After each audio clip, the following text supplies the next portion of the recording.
아침 햇살이 마루 끝까지 들어올 때 저는 늘 그 빛을 보며 하루를 시작합니다.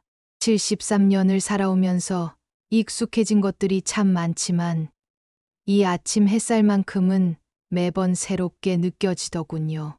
오늘따라 그 빛이 유난히 따뜻했습니다. 마당으로 나서니 감나무 아래 떨어진 잎사귀들이 보였습니다. 허리를 굽혀 하나씩 주우면서 생각했지요. 올해도 벌써 추석이네 하고요. 세월이 참 빠릅니다. 젊었을 적엔 하루하루가 길게만 느껴졌는데 이제는 계절이 바뀌는 것도 눈 깜짝할 사이더군요. 이 감나무는 남편이 심은 겁니다. 35해 전 막내 재우를 낳고 얼마 안 됐을 때였지요. 당신이 말했습니다.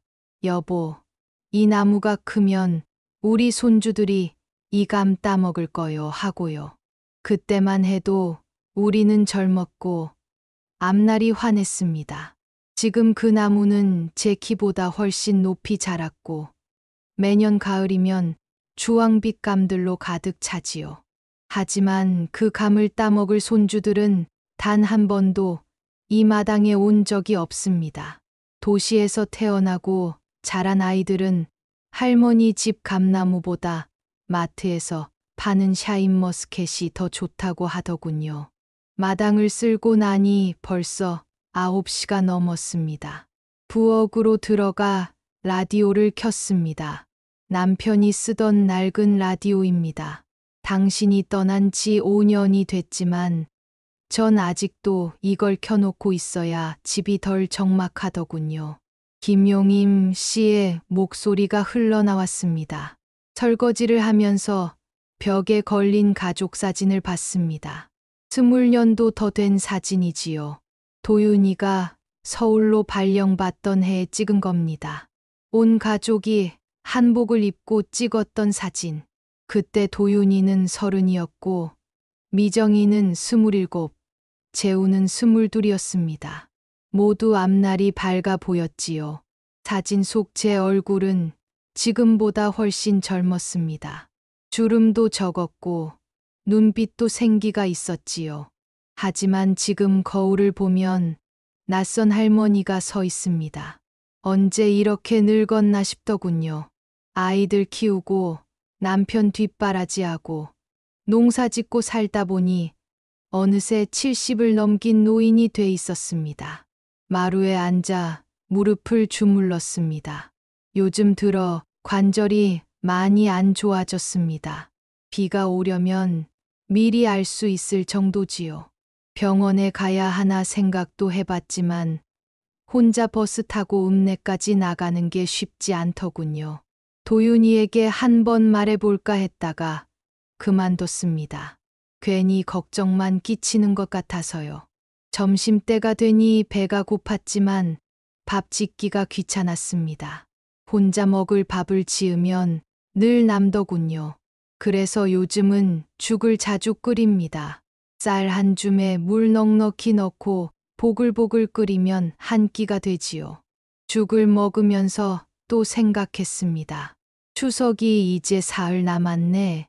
올해는 애들이 올까.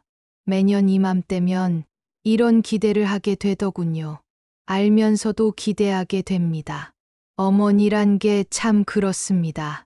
오후에는 감나무 아래 평상에 앉아 있었습니다. 바람이 불 때마다 잎사귀들이 바스락거렸고 멀리서 까치 우는 소리가 들렸지요. 평화로운 오후였습니다. 하지만 그 평화 속에는 늘 어떤 외로움이 섞여 있었습니다. 해가 기울 무렵 옆집 순분이 언니가 담 너머로 소리쳤습니다. 영순아, 저녁 먹었어. 하고 물으시더군요. 그분도 혼자 사십니다. 남편은 10년 전에 돌아가셨고 자식들은 모두 부산에 있다고 하더군요. 우리는 서로의 외로움을 알기에 가끔 이렇게 안부를 묻곤 합니다. 아직이라고 제가 대답했습니다. 그랬더니 나중에 콩국수 끓일 건데 머머 와서 같이 먹으라고 하시더군요. 고맙지만 전 그냥 집에서 먹겠다고 했습니다. 혼자 먹지 말고 오라고 다시 한번 말씀하시더군요. 결국 저는 그날 저녁 순분이네 집에서 콩국수를 먹었습니다. 둘이 앉아 후루룩 후루룩 국수를 먹으며 이런저런 이야기를 나눴지요. 그분이 물었습니다. 추석에 자식들 오냐고요. 글쎄요. 아직 확실하진 않다고 제가 답했습니다. 거짓말이었습니다. 전 이미 알고 있었습니다. 올해도 아무도 오지 않을 거라는 걸. 하지만 그렇게 말할 수는 없었습니다. 왠지 모르게 창피했거든요.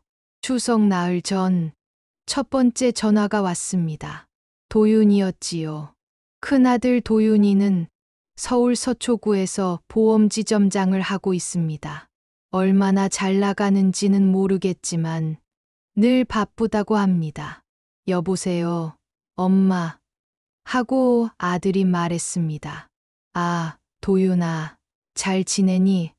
하고 제가 물었지요. 네, 엄마도 건강하시죠? 하고 아들이 되물었습니다. 그럼 엄마가 뭐 아프겠니? 하고 전 대답했습니다. 잠깐 뜸이 있더군요. 전 그 침묵 속에서 이미 다음 말을 예상할 수 있었습니다.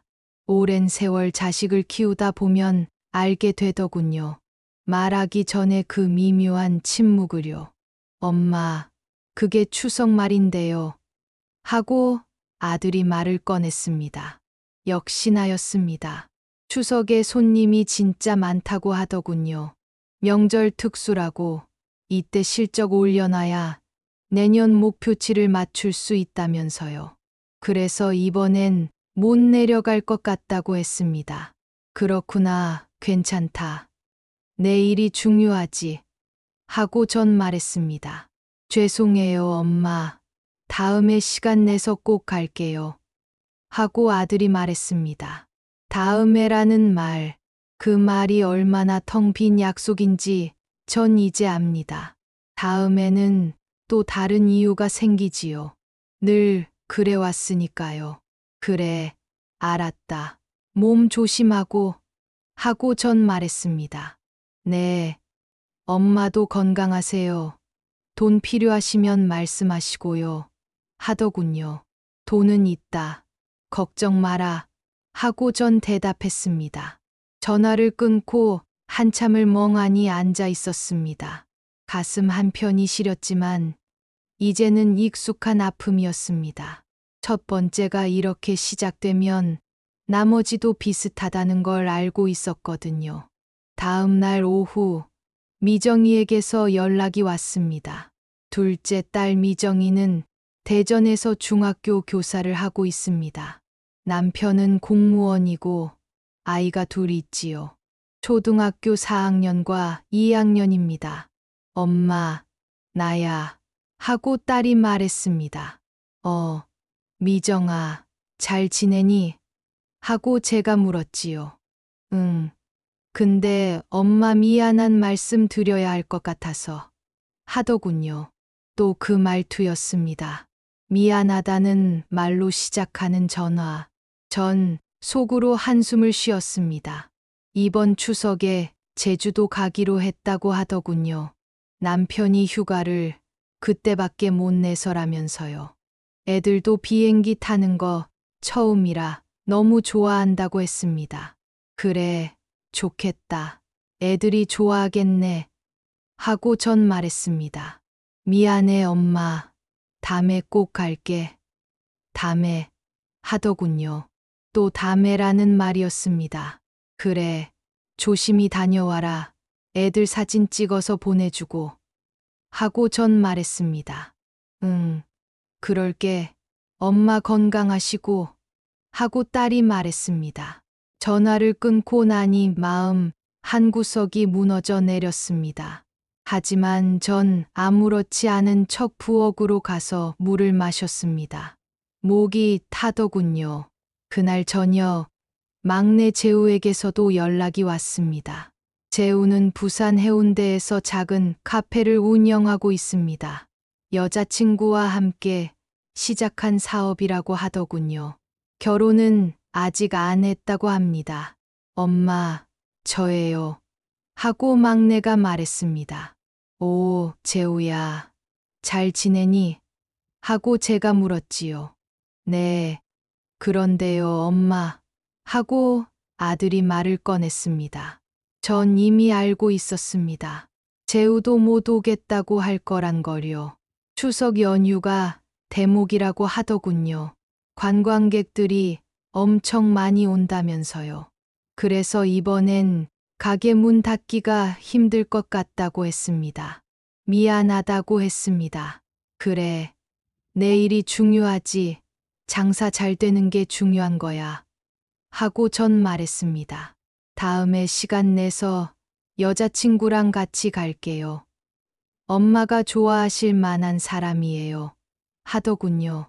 그래, 그러렴. 기대하고 있을게. 하고 전 대답했습니다.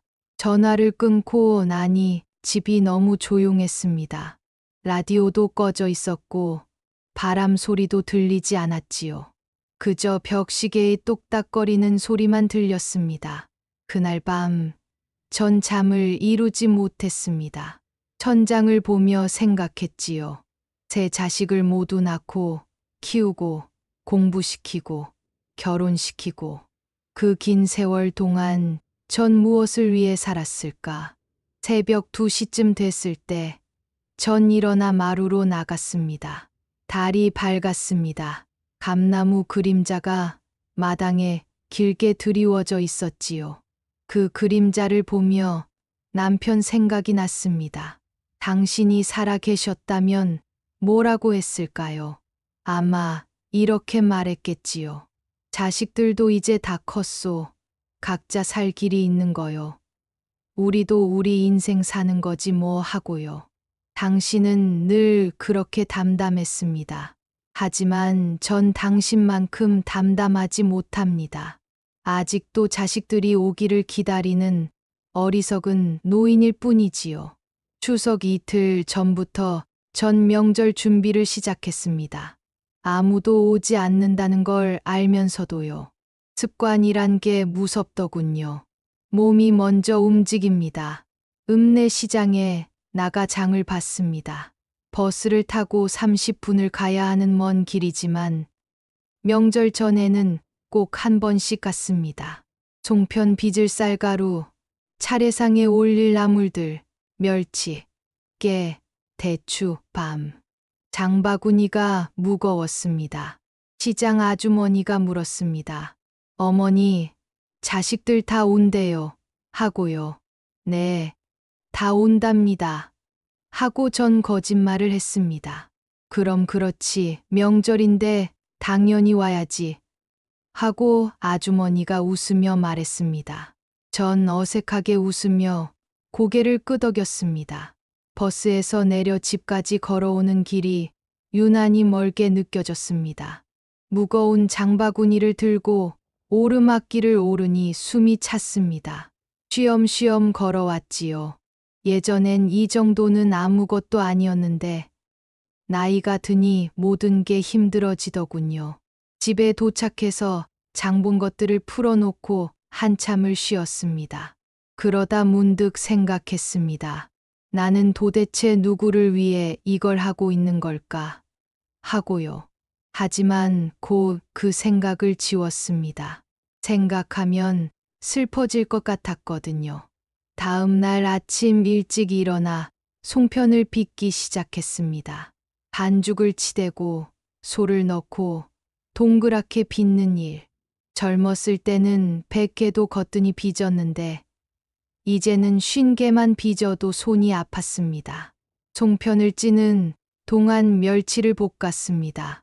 은은한 불에 천천히 볶으면서 계속 저어줘야 타지 않지요. 멸치 볶는 냄새가 집 안 가득 퍼졌습니다. 그 냄새를 맡으니 갑자기 눈물이 났습니다. 예전에는 이 냄새가 나면 아이들이 부엌으로 달려왔습니다. 엄마 멸치 볶아. 하나만 먹어도 돼. 하면서 손을 내밀곤 했지요. 전 아이들 손을 탁 치면서 안 돼. 명절 음식인데 하고 말했습니다. 하지만 결국엔 몇 개씩 쥐어주곤 했지요. 이제는 그런 일이 없습니다. 부엌에 저 혼자뿐이고 멸치 볶는 냄새를 맡는 사람도 저뿐입니다. 그 사실이 너무 슬펐습니다. 깨를 갈면서 또 생각했습니다. 이 깨를 누가 먹을까? 아무도 없는데 왜 이렇게 열심히 하고 있을까? 하지만 손은 멈추지 않았습니다. 그냥 계속 갈았습니다. 고소한 깨 냄새가 올라왔습니다. 오후에는 나물을 무쳤습니다. 도라지, 고사리, 시금치 하나하나 정성스럽게 무쳤습니다. 간을 맞추고 기름에 볶고 예쁘게 담았습니다. 마치 누군가 볼 것처럼요. 저녁 무렵 저는 다 지쳤습니다. 동그랑땡, 생선전, 버섯전, 기름에 지글지글 소리를 내며 익어가는 전들을 보면서 전 또 눈물을 닦았습니다. 왜 이렇게 눈물이 많이 나는지 모르겠더군요. 밤이 되자 온 집 안이 명절 음식 냄새로 가득했습니다. 부엌 선반 위에는 제가 만든 음식들이 가지런히 놓여 있었습니다. 보기엔 참 풍성했습니다. 하지만 그 풍성함 속에 저 혼자 서 있으니 허전하기만 했습니다. 그날 밤 전 남편 사진 앞에 앉아 말했습니다. 당신, 우리 애들 올해도 못 와요. 하고요. 그래도 냄새는 맡으실 거죠? 하고 물었습니다. 사진 속 남편은 그저 웃고만 있었습니다. 한참을 그렇게 앉아 있다가 잠자리에 들었습니다. 내일이 추석이었습니다. 아무도 오지 않을 명절. 하지만 전 여전히 작은 기대를 품고 잠이 들었습니다. 혹시 모르잖아요. 누군가 마음을 바꿔서 올지도요. 추석 아침, 전 새벽같이 일어났습니다. 잠을 설쳐서 그런지 몸이 무거웠지만 해야 할 일이 있었습니다. 차례를 지내야 했거든요. 먼저 씻고 깨끗한 옷으로 갈아입었습니다. 남편이 생전에 좋아하던 회색 저고리였습니다. 거울을 보니 피곤한 얼굴이 비쳤습니다. 눈가의 주름이 더 깊어 보였지요. 상을 차리기 시작했습니다. 제일 먼저 밥과 국을 올리고 그 다음에 나물과 전을 놓았습니다. 송편도 예쁘게 담아 올렸지요. 과일도 정성스럽게 깎아서 차렸습니다. 배, 사과, 대추, 밤. 상을 다 차리고 나니 해가 떠올랐습니다. 창문으로 들어오는 아침 햇살이 차례상을 비췄습니다. 그 빛 속에서 먼지 입자들이 천천히 떠다니는 게 보였습니다. 고요했습니다. 너무나 고요했습니다. 남편 사진 앞에 무릎을 꿇고 앉았습니다. 저를 올리기 전에 한참을 그렇게 앉아 있었습니다. 뭐라고 말을 꺼내야 할지 몰랐거든요. 당신, 하고 전 작게 말했습니다. 올해도 우리 혼자네요. 하고 말을 이었습니다. 아이들은 다들 바빠서 못 온대요. 하고 설명했습니다. 그러다 목이 메었습니다. 한참을 울다가 저를 올렸습니다. 한 번, 두 번, 머리를 조아릴 때마다 가슴 속에서 뭔가가 무너지는 것 같았습니다. 저를 마치고 일어나려는데 무릎이 아팠습니다. 나이가 드니 이런 것도 힘들더군요. 천천히 일어나 의자에 앉았습니다. 그리고 상을 바라봤습니다. 아무도 먹지 않을 음식들이었습니다. 이틀 동안 정성껏 만든 음식들. 하지만 이걸 함께 나눌 사람이 없었습니다. 그저 저 혼자 만들고, 혼자 차리고, 혼자 바라볼 뿐이었습니다. 오전 내내 전 그렇게 상 앞에 앉아 있었습니다. 혹시라도 전화가 올까 싶어서요. 명절 아침에 안부 전화라도 할까 싶어서요. 하지만 전화는 오지 않았습니다. 11시쯤 됐을 때 순분이 언니가 찾아왔습니다. 영순아 집에 있냐고 부르시더군요. 마루로 나가니 언니가 송편을 한 접시 들고 서 계셨습니다. 혼자 명절 보내기 심심할까봐 송편 좀 빚어왔다고 하시더군요. 들어오시라고 했더니 아니래요. 그냥 송편만 두고 가신다고요. 저도 혼자 명절이라 금방 가봐야 한다고 하시더군요. 언니가 가신 뒤 전 송편 접시를 들고 한참을 서 있었습니다. 남이 만들어준 송편을 받아들고 있는 제 모습이 초라하게 느껴졌습니다. 저도 송편을 빚었는데 그걸 나눠줄 사람이 없었거든요. 점심때가 됐습니다. 차례상에 올렸던 음식들을 내려 상을 차렸습니다. 혼자 먹을 상이었지만 제대로 차렸습니다. 밥, 국, 나물, 전, 송편. 상 앞에 앉아 숟가락을 들었습니다. 그런데 먹어지지 않더군요. 목구멍으로 넘어가지 않았습니다. 억지로 밥 한 술을 떠서 입에 넣었습니다. 씹었습니다. 삼켰습니다. 하지만 맛이 없었습니다. 전을 한 입 베어 물었습니다. 간은 딱 맞았습니다. 잘 지어진 전이었습니다. 하지만 맛이 없었습니다. 아무 맛도 느껴지지 않았습니다. 그냥 뭔가를 씹고 삼키는 행위일 뿐이었습니다. 밥을 다 먹지 못했습니다. 반 그릇도 채 먹지 못하고 숟가락을 놓았습니다. 배가 고프지 않았던 게 아닙니다. 그저 혼자 먹는 밥이 너무 쓸쓸했습니다. 상을 물리고 설거지를 했습니다. 물소리가 유난히 크게 들렸습니다. 그 소리 말고는 집 안이 너무 조용했거든요. 설거지를 하면서 또 눈물이 났습니다. 왜 이렇게 눈물이 많이 나는지 모르겠더군요. 오후가 되자 햇살이 마루까지 들어왔습니다. 전 마루에 앉아 그 햇살을 받으며 멍하니 있었습니다. 벽시계의 초침 소리만 똑딱똑딱 들렸습니다. 이 맛을 아는 사람, 이제 나뿐이네 하고 전 혼잣말을 했습니다. 수십 년간 이 집에서 만들어 온 그 맛, 아이들이 좋아하던 그 맛, 남편이 칭찬하던 그 맛, 그 맛을 기억하는 사람은 이제 저밖에 남지 않았습니다. 저녁이 되어도 아무도 오지 않았습니다. 전화도 오지 않았습니다. 문자 하나 없었습니다. 명절인데 말입니다. 온 나라 사람들이 가족과 함께 있을 시간인데 전 혼자였습니다. 밤이 되자 달이 떴습니다. 보름달이었습니다. 마당에 나가 그 달을 봤습니다. 예전에는 아이들과 함께 달을 보며 소원을 빌곤 했었지요. 지금은 그 달을 혼자 봅니다. 달님, 하고 전 중얼거렸습니다. 우리 아이들 건강하게 해주세요. 하고 빌었습니다. 그게 제가 빌 수 있는 전부였습니다. 제 외로움 같은 건 빌지 않았습니다. 그건 제가 감수해야 할 몫이니까요.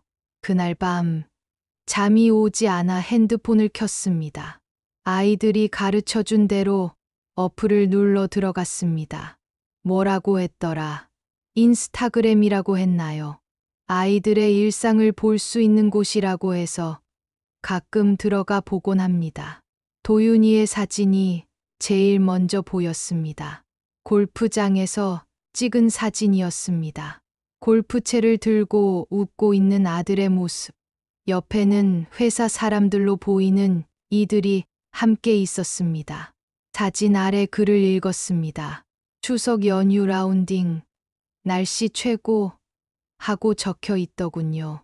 손님이 많아서 못 내려간다고 하지 않았던가요? 그런데 골프는 칠 시간이 있었나 봅니다.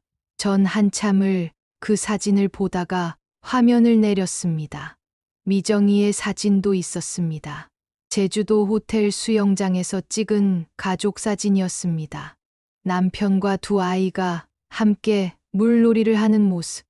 모두 환하게 웃고 있었습니다. 해시태그가 달려 있었습니다.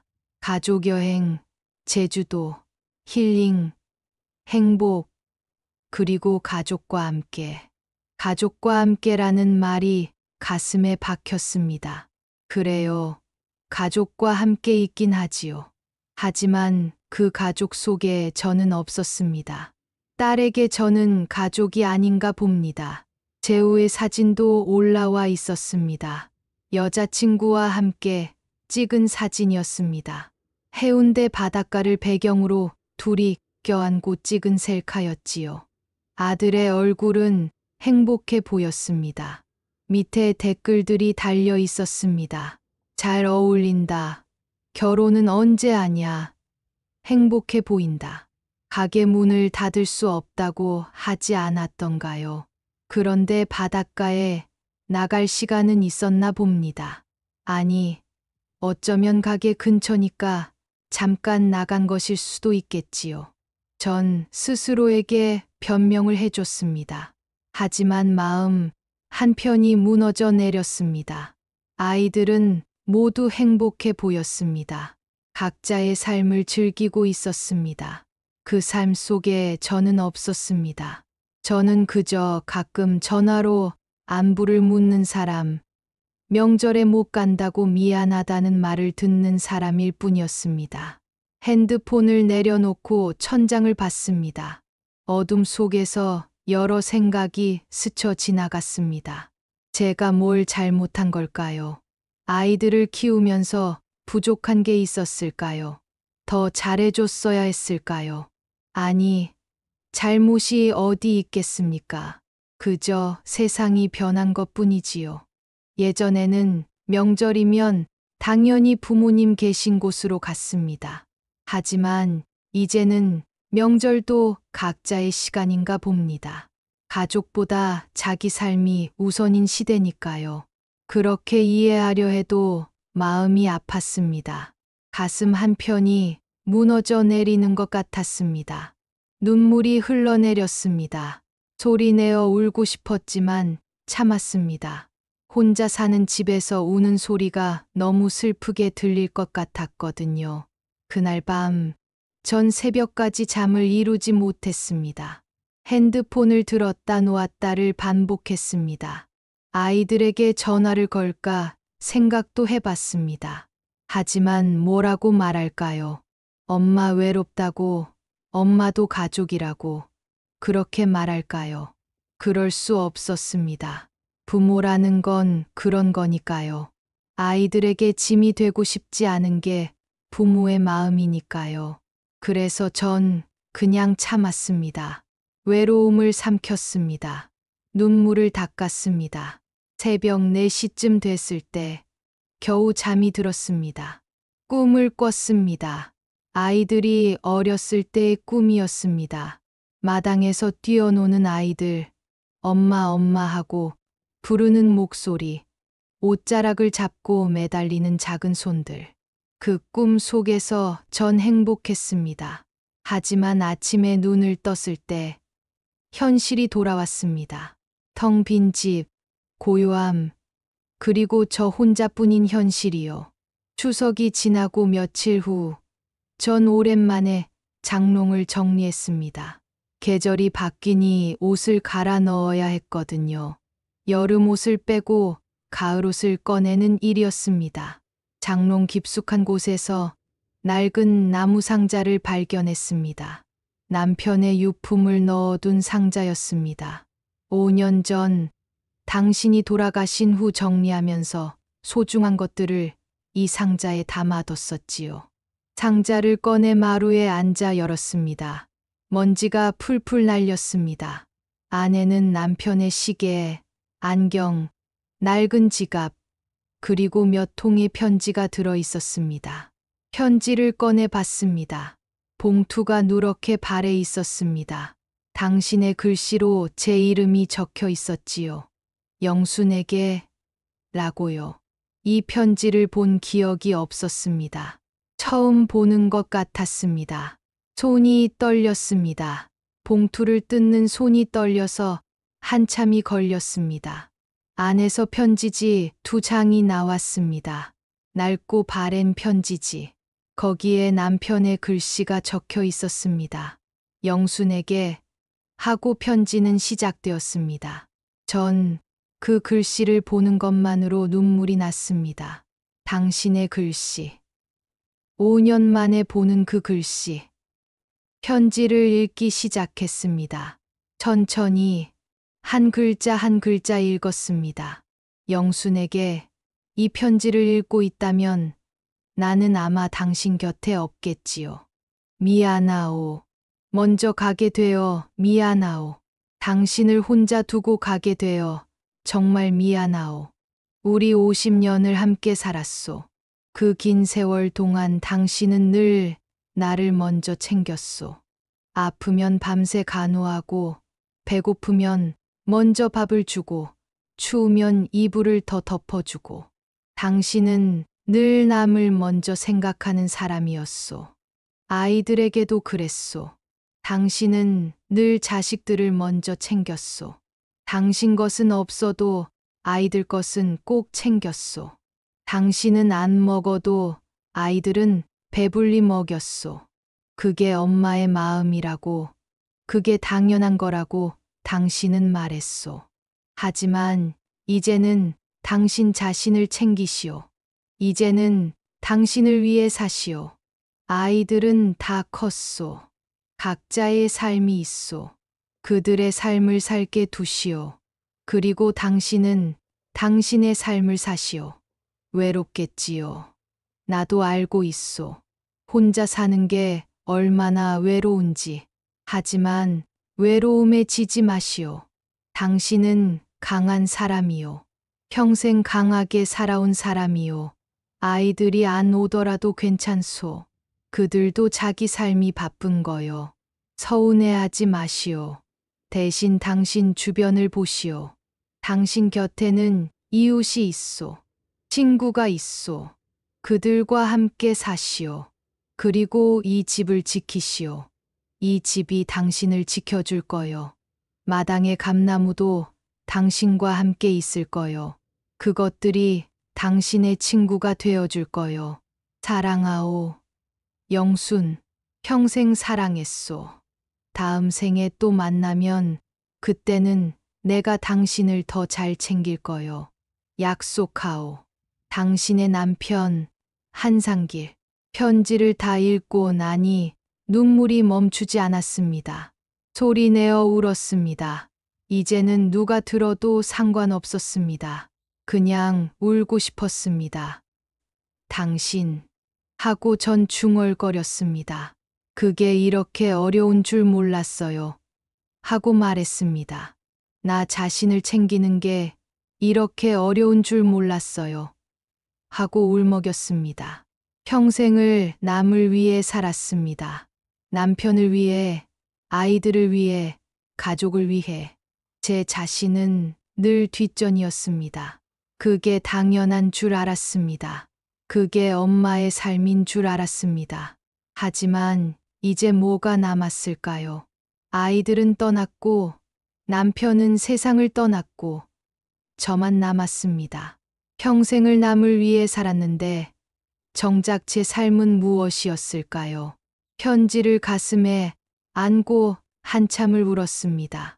5년 동안 참았던 눈물이 모두 쏟아져 나오는 것 같았습니다. 슬펐습니다. 외로웠습니다. 허전했습니다. 하지만 동시에 조금 위안이 되기도 했습니다. 남편이 저를 이해하고 있었다는 것, 제 외로움을 알고 있었다는 것, 그래서 이런 편지를 남겨뒀다는 것. 해가 저물 때까지 전 그렇게 마루에 앉아 있었습니다. 편지를 읽고 또 읽었습니다. 남편의 말을 되새겼습니다. 당신 자신을 챙기시오. 당신을 위해 사시오. 외로움에 지지 마시오. 쉬운 말이 아니었습니다. 70평생을 남을 위해 살아온 사람이 갑자기 자기 자신을 위해 산다는 게 어떻게 가능할까요? 하지만 노력해 볼 수는 있을 것 같았습니다. 그날 저녁, 전 편지를 다시 봉투에 넣어 베개 밑에 뒀습니다. 가끔씩 꺼내 읽고 싶었거든요. 당신의 목소리가 그리울 때, 외로움이 밀려올 때 이 편지를 읽으면 조금은 힘이 날 것 같았습니다. 다음 날 아침 순분이 언니가 찾아왔습니다. 영순아, 오늘 우리 집에서 김치 담그는데 넘어와서 좀 도와줄래? 하고 물으시더군요. 혼자서도 할 수 있을 텐데 왜 저를 부르시나 했지만 마다하지 않았습니다. 집에 혼자 있는 것보다는 나을 것 같았거든요. 알았어요. 언니, 조금 이따 갈게요. 하고 전 대답했습니다. 점심때쯤 순분이네 집으로 갔습니다. 마당에는 이미 배추가 절여져 있었고 양념도 버무려져 있었습니다. 생각보다 많은 양이었습니다. 언니가 말했습니다. 우리 둘이서 하기엔 좀 많지 하면서 웃으시더군요. 그러면서 사실 혼자 하려니까 너무 외로워서 당신을 불렀다고 솔직하게 말씀하셨습니다. 전 그 말에 코끝이 찡했습니다. 언니도 저와 같은 마음이었구나 하고 생각했습니다. 혼자 사는 게 얼마나 외로운지, 명절을 혼자 보내는 게 얼마나 쓸쓸한지 언니도 다 알고 계셨던 거지요.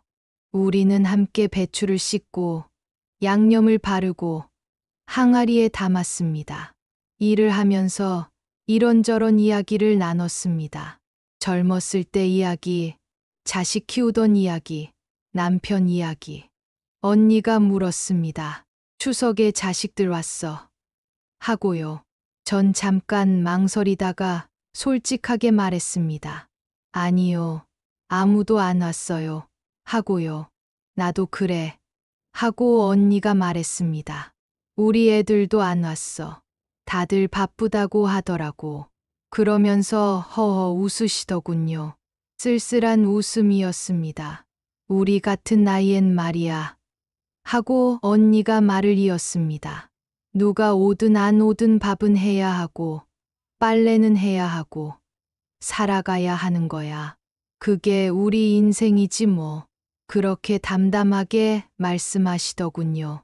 전 언니의 그 말에 고개를 끄덕였습니다. 맞는 말이었습니다. 서운해하고 슬퍼하고 눈물 흘려봐야 소용없습니다. 그래도 살아가야 하니까요. 우리는 살아있으니까요. 김치를 다 담그고 나니 해가 기울고 있었습니다.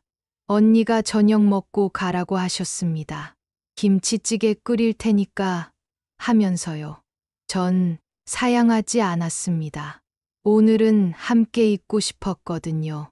저녁상을 마주하고 앉았습니다. 김치찌개에서 김이 모락모락 올라왔습니다. 보글보글 끓는 소리가 들렸습니다. 그 소리가 참 따뜻하게 느껴졌습니다. 둘이서 밥을 먹으며 또 이야기를 나눴습니다. 마을 이야기, 세상 돌아가는 이야기, 건강 이야기, 별것 아닌 이야기들이었지만 누군가와 함께 밥을 먹으며 이야기를 나눈다는 것 자체가 좋았습니다. 밥을 다 먹고 설거지를 하는데 언니가 말했습니다.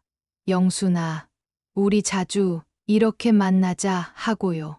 혼자 있으면 자꾸 우울해지잖아.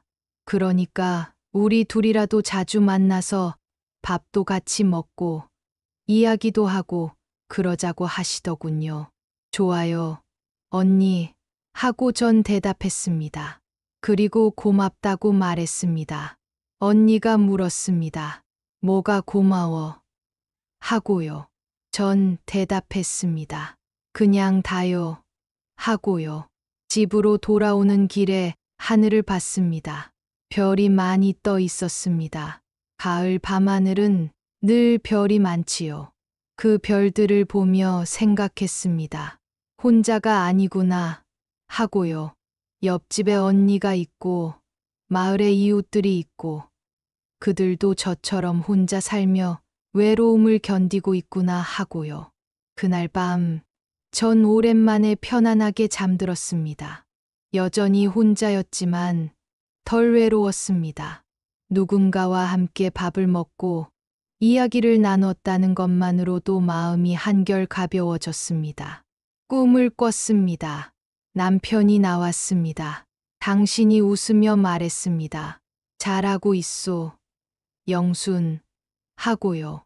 당신 주변을 보라고 했잖소. 하고요. 이웃과 함께 사는 거요. 하고요. 꿈속에서 전 울었습니다. 하지만 슬픈 눈물이 아니었습니다. 조금은 따뜻한 눈물이었습니다. 가을이 깊어지고 겨울이 왔습니다. 올해도 어김없이 계절은 바뀌었습니다. 감나무의 잎은 모두 떨어지고 마지막 감 하나만 덩그러니 매달려 있었습니다. 까치밥으로 남겨둔 감이었습니다. 예전에 시어머니께서 그러셨지요. 감을 다 따지 말고 하나는 남겨두라고요.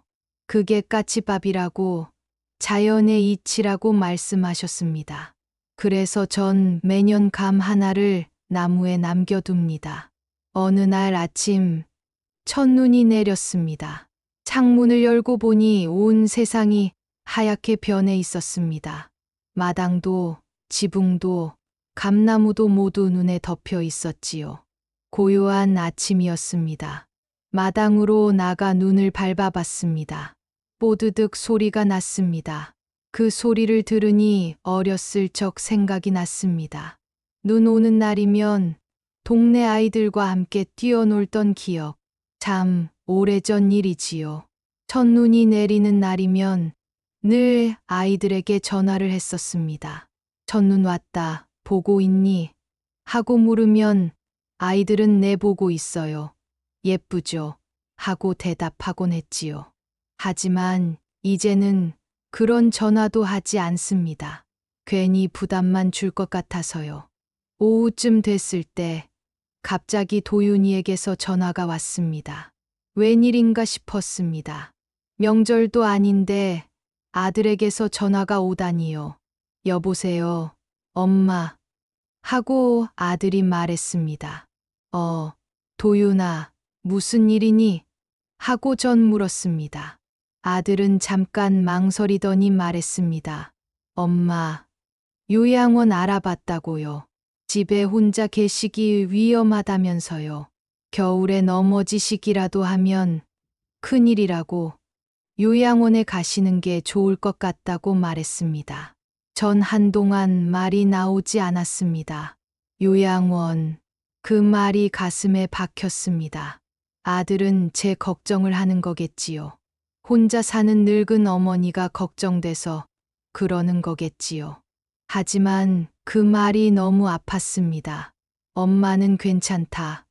하고 전 말했습니다. 이 집에서 계속 살 거다. 하고 말했습니다. 하지만 아들은 고집을 부렸습니다. 엄마, 혼자 계시면 위험하다고요. 요양원이 더 안전하다고요. 그곳에 가시면 또래 사람들도 많이 계시고 외롭지 않을 거라고 말했습니다. 외롭지 않을 거라는 말에 쓴웃음이 났습니다. 요양원에 가면 외롭지 않을까요?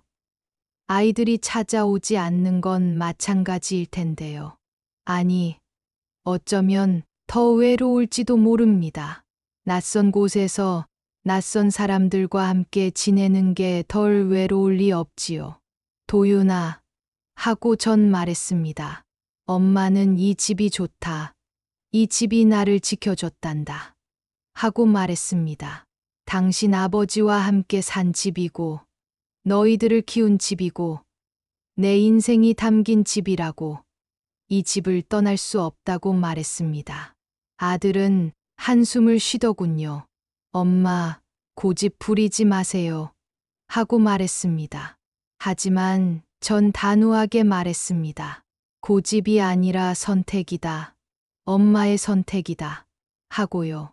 전화를 끊고 나니 마음이 무거웠습니다. 아들의 걱정을 모르는 건 아닙니다.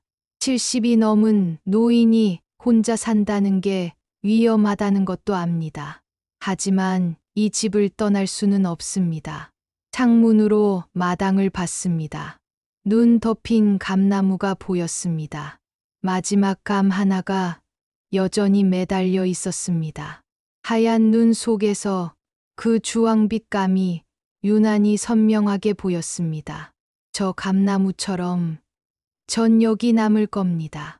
이 집에, 이 마당에, 제 삶의 자리에 남을 겁니다. 아무도 찾아오지 않아도, 혼자여도, 외로워도 전 여기 있을 겁니다. 이게 제 선택입니다. 그날 저녁, 순분이 언니에게 전화했습니다. 도윤이가 요양원 이야기를 꺼냈다고. 하지만 가고 싶지 않다고 말했습니다. 언니가 말했습니다. 당연하지. 우리 집이 최고지. 뭐하러 낯선 데를 가 하고요. 그 말에 전 조금 위안이 됐습니다. 밤이 깊어지자 눈이 그쳤습니다. 창밖을 보니 달빛이 눈 위에 반짝이고 있었습니다. 아름다운 밤이었습니다. 조용하고 평화로운 밤이었습니다. 혼자여도 괜찮습니다. 외로워도 견딜 수 있습니다. 이 집이 저를 지켜주니까요. 이 마당이, 이 감나무가, 이 모든 것이 저와 함께 있으니까요. 겨울이 깊어갈 무렵, 마을회관에서 김장 모임이 있다는 소식을 들었습니다. 마을 사람들이 모여서 함께 김장을 담그는 행사였지요. 혼자 사는 어르신들을 위한 모임이라고 했습니다. 처음에는 가지 않으려 했습니다. 사람들 속에 섞이는 게 어색했거든요. 하지만 순분이 언니가 같이 가자고 해서 결국 따라 나섰습니다. 마을 회관에 도착하니 이미 여러 사람이 모여 있었습니다. 대부분 나이 든 어르신들이었지만 젊은 부부도 몇 명 보였습니다. 최근에 귀촌했다는 사람들이었습니다. 배추가 산더미처럼 쌓여 있었고 양념도 큰 대야에 가득 담겨 있었습니다. 다들 자리를 잡고 앉아 배추를 씻고 양념을 바르고 이야기를 나누었습니다. 옆자리에 젊은 여자가 앉았습니다. 30 중반쯤 돼 보였습니다. 인사를 하길래 물었습니다. 여기 사는 분이냐고요? 네. 올해 봄에 남편이랑 귀촌했다고 하더군요. 서울에서 살다가 시골 생활이 하고 싶어서 왔다고 했습니다. 젊은 여자가 물었습니다. 할머니, 김장 어떻게 담그는 거예요? 저희 배우고 싶어서 왔어요. 하고요. 전 웃으며 대답했습니다. 내가 알려줄게. 어렵지 않아. 하고요. 배추에 양념을 바르는 법을 알려줬습니다. 이파리 사이사이에 골고루 발라야 한다고. 너무 많이 바르면 짜고 적게 바르면 싱거우니 적당히 발라야 한다고 말해줬습니다. 여자는 신기한 듯 제 손놀림을 지켜봤습니다. 남자 하나가 다가왔습니다. 여자의 남편이었습니다. 같이 김장 담그는 법을 배우고 싶다고 하더군요. 전 그 젊은 부부에게 하나하나 알려줬습니다. 몇십 년간 해온 일이라 제게는 쉬운 일이었지만 그들에게는 새로운 배움이었습니다. 함께 일을 하면서 이런저런 이야기를 나눴습니다. 서울에서의 생활, 시골로 온 이유, 앞으로의 계획, 그들은 이곳에서 작은 농장을 시작할 계획이라고 했습니다. 아이도 낳아서 자연 속에서 키우고 싶다고 했습니다.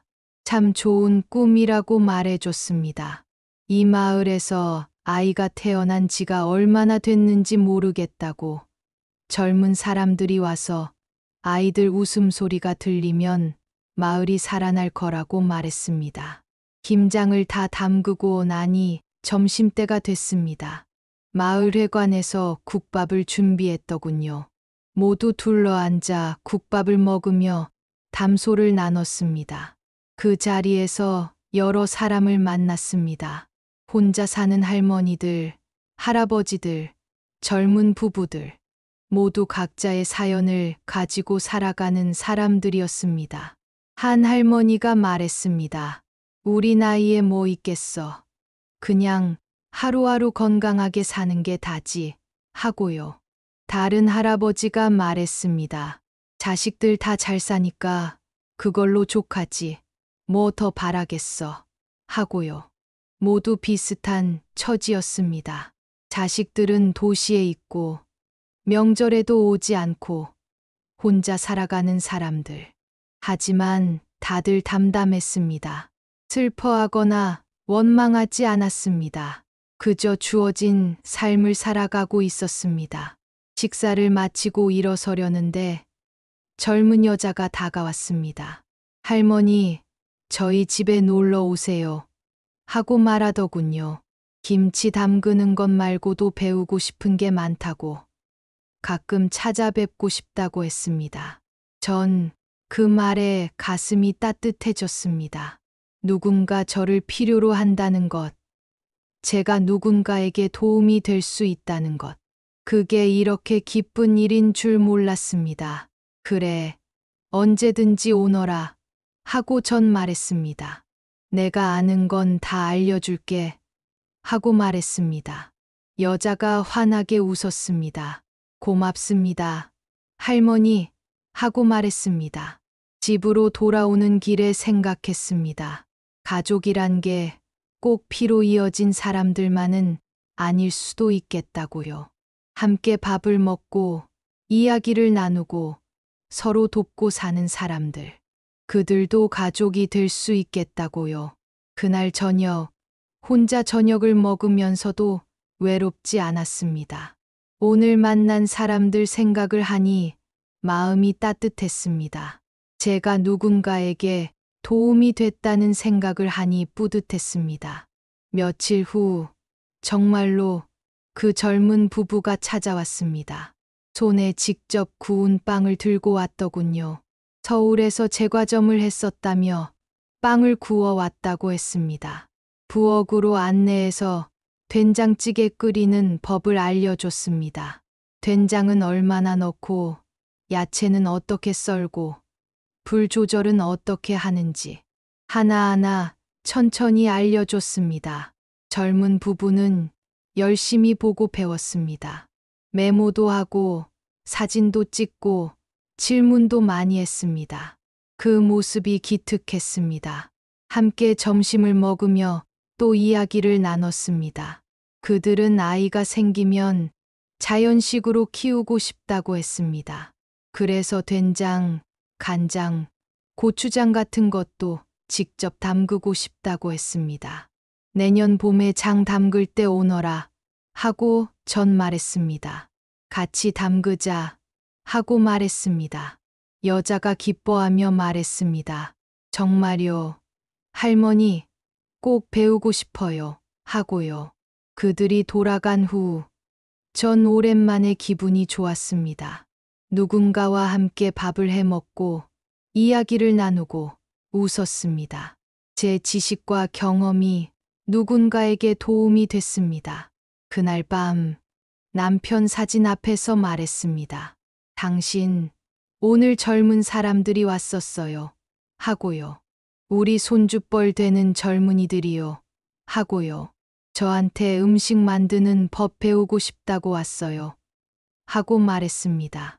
사진 속 남편은 웃고 있었습니다. 당신이 살아 계셨다면 뭐라고 했을까요? 아마 이렇게 말했겠지요. 그것 봐. 당신도 필요한 사람이잖소. 하고요. 네. 당신 말이 맞았어요. 전 혼잣말을 했습니다.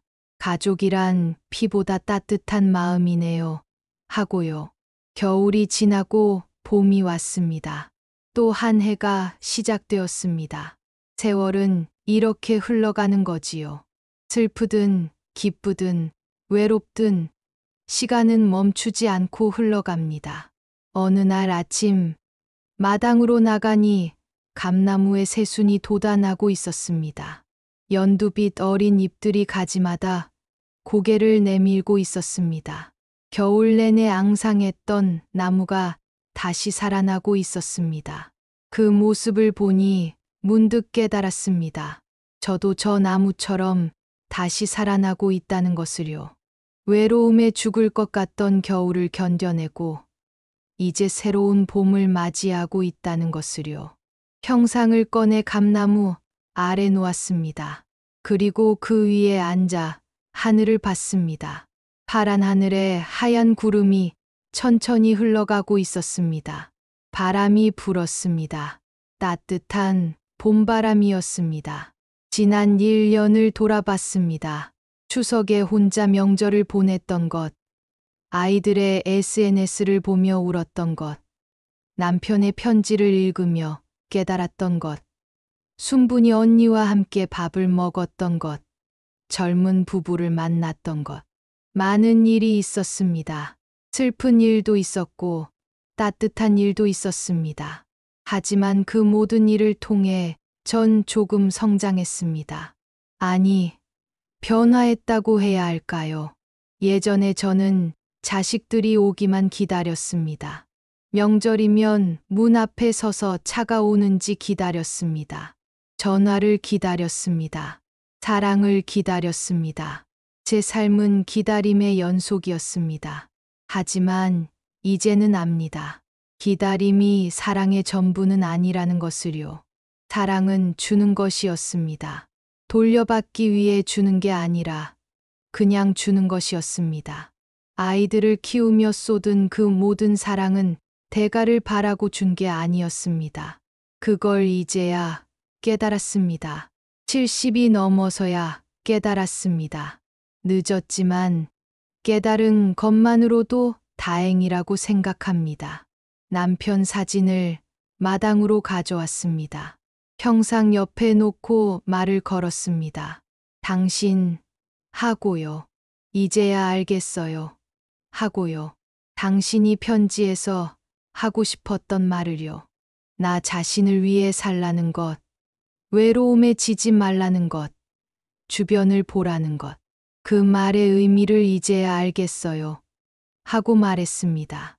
감나무 아래 앉아 있으니 평화로웠습니다. 새들이 지저귀고 바람이 불고 꽃향기가 풍기는 이 봄날. 혼자여도 괜찮았습니다. 아니, 혼자라서 더 좋았습니다. 이 평화를 온전히 누릴 수 있으니까요. 핸드폰이 울렸습니다. 미정이었습니다. 엄마, 나야. 하고 딸이 말했습니다. 오랜만이네. 잘 지내니? 하고 전 물었습니다. 딸이 말했습니다. 엄마, 다음 주에 갈게요. 하고요. 아이들이 할머니 뵙고 싶대요. 하고요. 전 조금 놀랐습니다. 정말 오겠다는 건가요? 그래, 오너라. 하고 전 말했습니다. 하지만 예전처럼 들뜨지는 않았습니다. 오면 좋고 안 와도 괜찮다는 마음이었습니다. 제 행복이 아이들에게 달려있지 않다는 걸 알았으니까요. 정말로 다음 주 미정이가 왔습니다. 아이들을 데리고 왔습니다. 오랜만에 보는 손주들이었습니다. 많이 컸더군요. 초등학생이 다 됐으니 당연한 일이지만 시간이 참 빠르다는 생각이 들었습니다. 아이들은 마당을 신기하게 둘러봤습니다. 감나무를 보고 텃밭을 보고 닭을 보며 신기해했습니다. 도시에서는 볼 수 없는 것들이었으니까요. 점심을 함께 먹었습니다. 제가 정성껏 차린 상을 앞에 두고 넷이서 밥을 먹었습니다. 딸이 말했습니다. 엄마 손맛은 역시 최고야 하고요. 아이들도 맛있게 먹었습니다. 식사 후 딸이 조심스럽게 물었습니다. 엄마, 외롭지 않으세요? 하고요. 전 웃으며 대답했습니다. 외롭지, 하지만 괜찮다. 하고요. 딸이 미안하다고 했습니다. 자주 못 와서 미안하다고, 나쁜 딸이라고 했습니다. 전 딸의 손을 잡으며 말했습니다. 미안해하지 마라. 너희들도 살 길이 있는 거다. 엄마는 괜찮다. 하고요. 정말로 괜찮았습니다. 예전처럼 서운하지 않았습니다. 딸이 자주 못 온다고 해서 섭섭하지 않았습니다. 그저 이렇게 가끔 와서 밥 먹고 가는 것만으로도 충분했습니다. 딸이 돌아간 후 전 다시 감나무 아래 앉았습니다. 해가 서쪽으로 기울고 있었습니다. 석양빛이 마당을 비추고 있었습니다. 생각해보니 제 인생도 석양을 맞이하고 있었습니다. 해가 지는 시간이었습니다. 하지만 석양도 아름답습니다. 아침 햇살과는 다른 깊고 따뜻한 아름다움이 있습니다. 제 인생의 석양도 그럴 겁니다. 젊은 시절의 화려함은 없지만 세월이 쌓인 깊이가 있습니다. 외로움도 있지만 평화도 있습니다.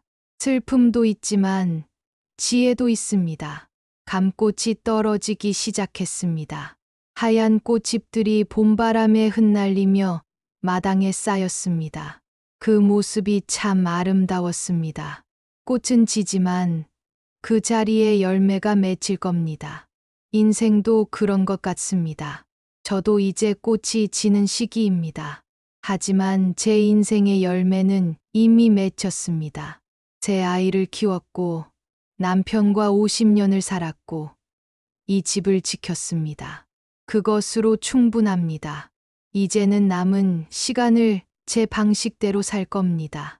아침에 일어나 마당을 쓸고 라디오를 들으며 밥을 짓고 순분이 언니와 이야기를 나누고 젊은 부부에게 요리를 가르쳐주고 감나무 아래서 평화를 누릴 겁니다. 외로울 때도 있겠지요. 슬플 때도 있을 겁니다. 아이들이 그리울 때도 남편이 보고 싶을 때도 있을 겁니다. 하지만 그것도 제 삶의 일부입니다. 받아들이고 살아갈 겁니다. 해가 완전히 지고 달이 떴습니다. 감나무 그림자가 마당에 길게 드리워졌습니다. 그 그림자 속에 전 앉아 있었습니다. 혼자였지만 외롭지 않았습니다. 이 감나무가, 이 집이, 이 마당이 저와 함께 있었으니까요. 벌레 소리가 들렸습니다. 봄밤의 벌레 소리였습니다. 그 소리를 들으며 전 눈을 감았습니다. 그리고 속으로 말했습니다. 고맙습니다. 하고요. 이 삶에 감사합니다. 하고요. 힘들었지만 견뎌냈습니다. 외로웠지만 이겨냈습니다.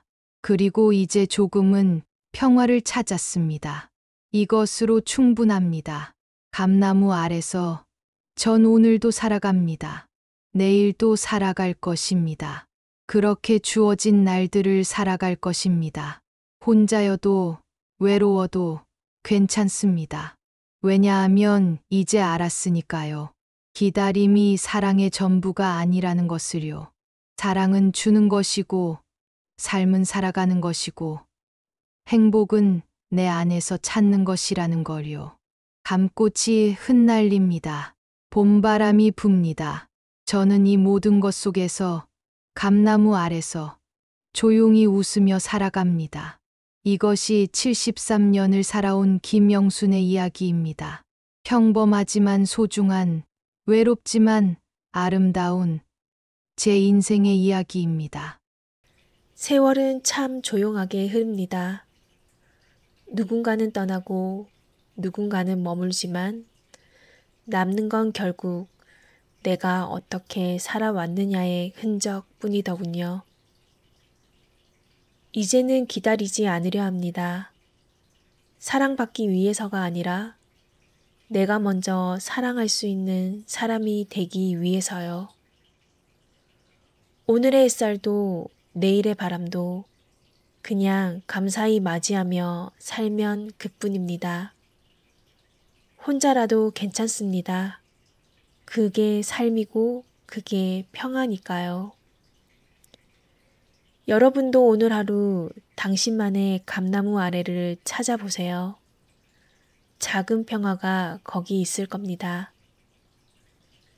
이야기가 마음에 닿았다면 좋아요와 구독으로 함께 해주세요.